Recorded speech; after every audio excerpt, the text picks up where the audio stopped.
Hey everyone, Joe here. Here we are in the second part of my DaVinci Resolve series where I'll show you how to get started with DaVinci Resolve 17. Now, in this one, we're going to show you how to set up titles and do basic editing effects and stuff for your timeline. Now, previous video, I showed you how to set up your timeline. For example, if you want to set up 4K video editing instead of using the default 1080p. So if you're interested in those type of settings, check out the first video, which I highly recommend you watch before watching this one. That being said, let's hop over here to DaVinci Resolve 17 and get started. Okay, everybody. So I had DaVinci Resolve 17 opened up here. Now, I already have some files in my media pool. And like I mentioned, if you want to check out the first video if you want to know how to import files and stuff to your media pool. Okay. That being said, let me grab the first clip and pull it down. But before I do this, check out the timeline. You notice it only has one video and one audio track. So what happens when you need more video, more audio tracks? Well, it's pretty easy in DaVinci Resolve 17, as it will automatically add those extra tracks when you drop new files over. So let me drop a file over there, and let me scroll it back to the beginning here. Okay, that'll work for time being. Okay, now also watch this. Now, you notice some of the tracks may not be able to see the waveform audio. We grab a little cursor here, we can pull them down and look at them. Now you'll notice I have two WAV files attached to this video clip, and we really don't need two of them. We don't need two audio files.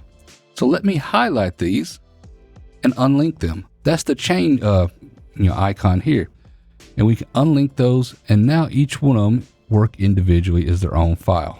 Okay, so let me delete that one.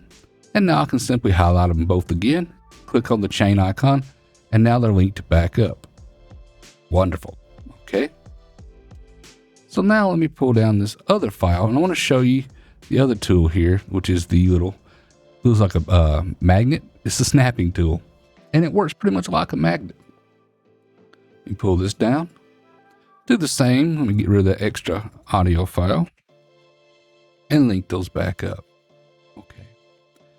Now I want you to pay attention to the screen here. When I start nudging these files close to each other, you'll notice it gets really close, then boom, it snaps together, okay? Boom, snaps together, and you may want that. I'll leave it on by default because it normally is the tool, what I want done. I normally want my files to be buddied up right next to each other. But maybe you're trying to sync your audio and stuff, and it may be trying to jump to a split in your file. Well, you can click on that, and now you can easily pull those apart and get them as far as close as you want to without them, snapping to each other. Like I said, if you turn the snapping tool back on, though, they will jump to each other as soon as they get close enough. Okay, wonderful. So, there are a few ways you can do transitions in DaVinci Resolve. Now, you can pull them over across like this, and have a little file that kind of fade between them, and this kind of works. It's not the best way to do it, but it's there. Maybe if you get like some titles or something other that you want faded in better. But DaVinci Resolve comes with a lot of little effects and stuff, transitions and stuff. So let's go over here to Effects Library at the top. Okay, so we'll go over here. We get about to the middle of our clips here.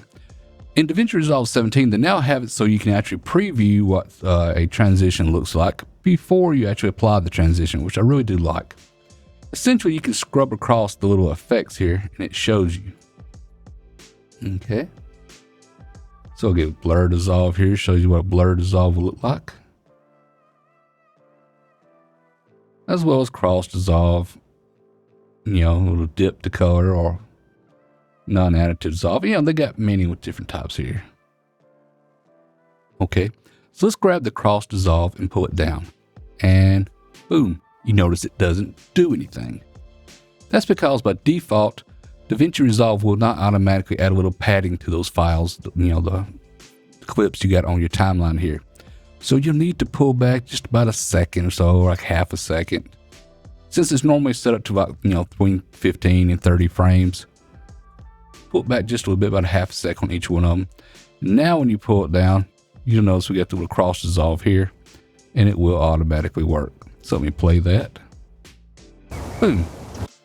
And if we want to stretch that one out, we can, just a little bit more. Depends on how much padding you add on your file. Okay, so let me delete that one right quick. Delete. Let me add a lot more padding here. The more padding you add, the more it will actually let you cross dissolve. Okay, let me play it back now.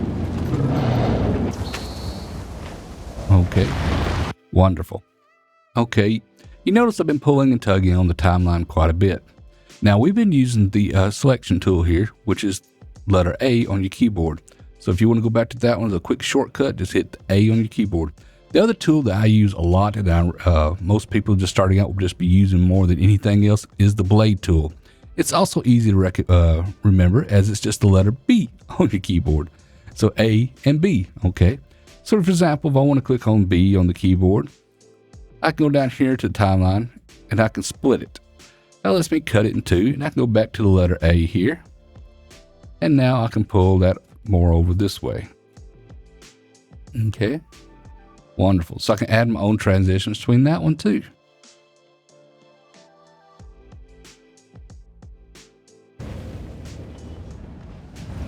Okay, great. Now there's another tool here you're probably going to use quite a bit, and this is the zoom tool. This lets you zoom in closer or further away on your timeline. Okay, let me grab this and pull all these back over to the beginning here, and let's zoom back in a little bit. Okay, so that's basic editing for your timeline. Like I said, pretty simple. And if you want to add, like I say, music, we can go down here and grab our music we've chosen. Like I said before, if you got other tracks and stuff you want to use, you can pull them down. DaVinci Resolve will automatically create other audio or video tracks for you. Okay, so we can add our music here. Okay, wonderful.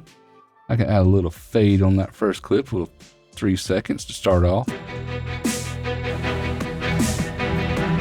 All right.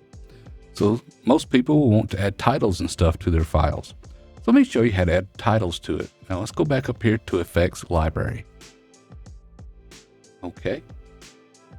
Once we got you clicked Effects Library, go down to Titles. Now DaVinci Resolve has a lot of different titles and stuff and effects, just by default. It doesn't show you the samples here when you scroll across. You go up here in the middle of the file, and it'll show you what these look like.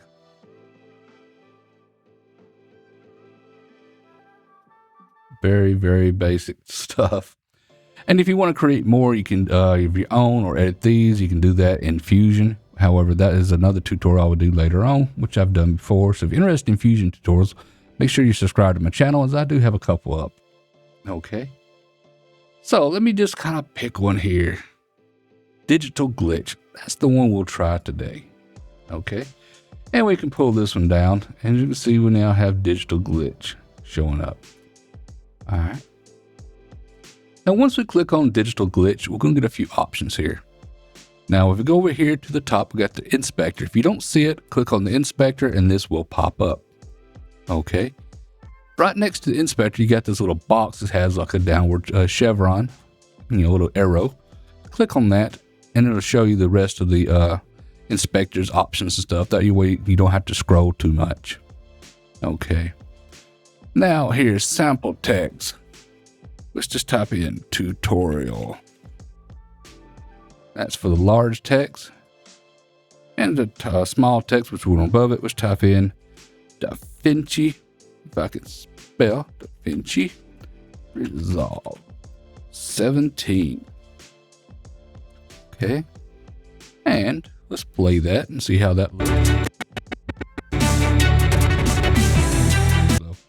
One thing you can do, you can render in place, and this will speed it up. Now, if you notice the little line above it starting to turn blue as it goes across, that's because Fusion stuff needs to be rendered out so to run much faster, because it is very CPU intensive, and I don't have the fastest CPU in the world in my computer.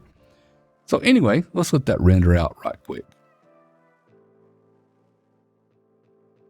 Okay, it is now rendered out. Like I mentioned, if you're having trouble, if it's stuttering and going a little slow in your system, let it render out, and it should go much faster. So I'm going to go back and play it now.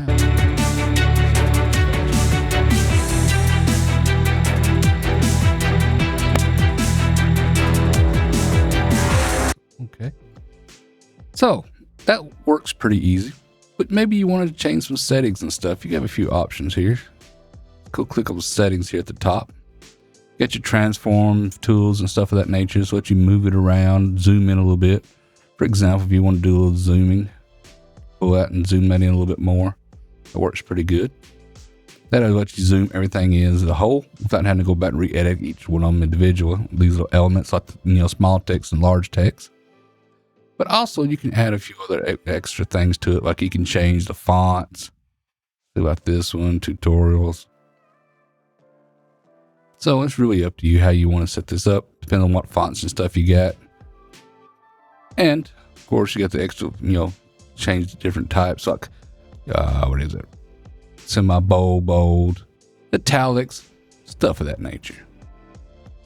So anyway, that's it for this basic, editing tutorial.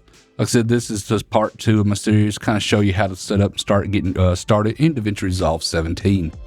So if you're interested in these type of tutorials, make sure you are subscribed so you get to see more tutorials when they're released. And if you like this video, how about giving me a thumbs up? Thumbs up is always highly appreciated. And if you're not a subscriber to my channel, please take the time to subscribe. Subscribing is free. It's for you. Let you know when I release more videos. Until next time, everyone, thank you for watching.